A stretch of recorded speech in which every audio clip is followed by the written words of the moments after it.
Nama saya Paul. Senang berkenal.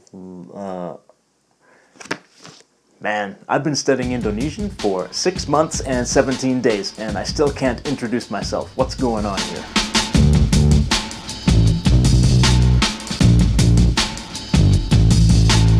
Hi guys, this is Paul. Today I want to talk to you about one of the most important elements of learning a language, of studying a language, and that is consistency.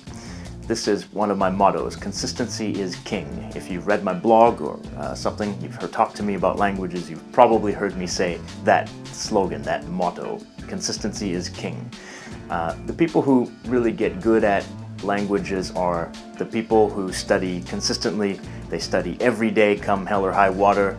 They don't find excuses to skip their studying. The people who don't really learn as much, the people who don't get that good, the people who learn just a bit, those are the people who just study whenever they feel like it. The people who don't study consistently, they just study based on a whim. So I like to think about consistency in a couple of ways. The first way is like this. Your language ability is like a bucket with a small hole in the bottom, right? So the water, the liquid inside is your language ability, and if you stop studying, then there's a slow leak, and your ability will slowly diminish if you don't top up the bucket. But if you top up the bucket every day by studying, then you can maintain the level consistently. You can maintain a certain level or even raise the level of the liquid inside the bucket. But it's when you stop studying, when you're not consistent, then gradually, day by day, each day a little bit of the liquid leaks out the bottom and the level diminishes. So that's like your language ability going down. So if you've ever studied a language for a couple months and then you took a few weeks off, like maybe you just lost motivation or whatever, then you came back to it, you probably noticed, you probably felt that you had lost the majority of what you had learned, right? So that's because you had that little bit of liquid in the bucket and then it gradually mostly leaked out. There was probably some residue in there, a few drops, but you probably lost a lot of the meat of what you had learned. So it's one example. If you've ever been a couple of years into studying a language, like a year or two, and then you took a few weeks off, you probably noticed that your level had diminished a bit. Probably it had gone down, but you probably didn't feel like you had lost most of what you'd learned because it's that gradual diminishment, it's that gradual lowering of the level, it's a slow leak. So the more of a beginner you are, the more of your ability you will lose if you're not consistent. But the way to always maintain your level and to keep increasing it is to be consistent and top up the bucket every day. So that's one way I like to think about your consistency and studying. The other way I like to think about it is in terms of investing. When you invest money over time, when you do it consistently, you can gain compound interest, right? That means that you make interest on the money that you invest, but then you make interest on the interest as well. This is similar to a phenomena that I've noticed when studying consistently. When you study every day consistently and you don't take days off, your learning kind of takes on a life of its own and you end up learning more than you would expect from the amount you're studying, right? That's partly because just your brain is learning in the off time when you're not studying. It's kind of processing things in the background all day.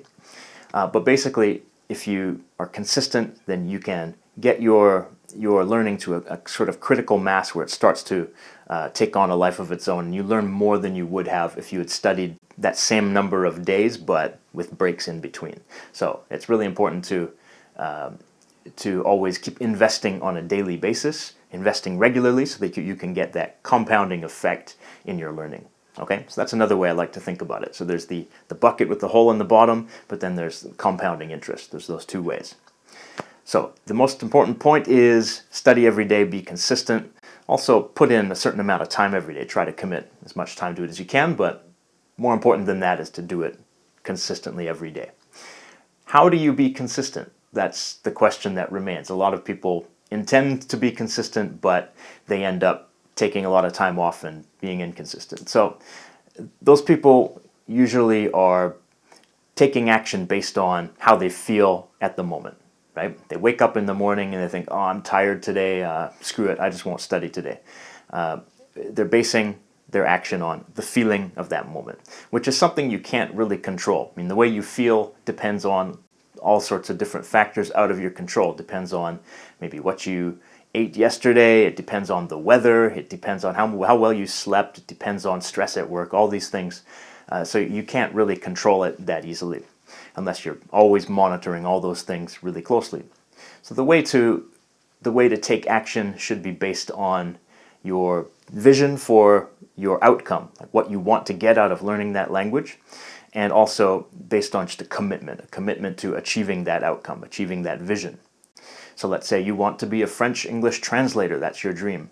So you have to have that vision in mind for the future, that goal, what will that look like, and then a commitment to work hard every day to achieve that, right?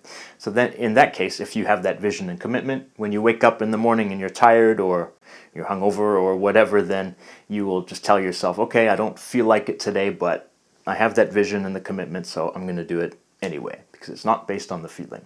So that's how you can be consistent, is by doing that. All right? Don't let it be based on a feeling. A feeling is changing by the moment. It's out of your control. Base it on your vision and commitment. All right, hope that's helpful. Thank you very much for listening, and talk to you again.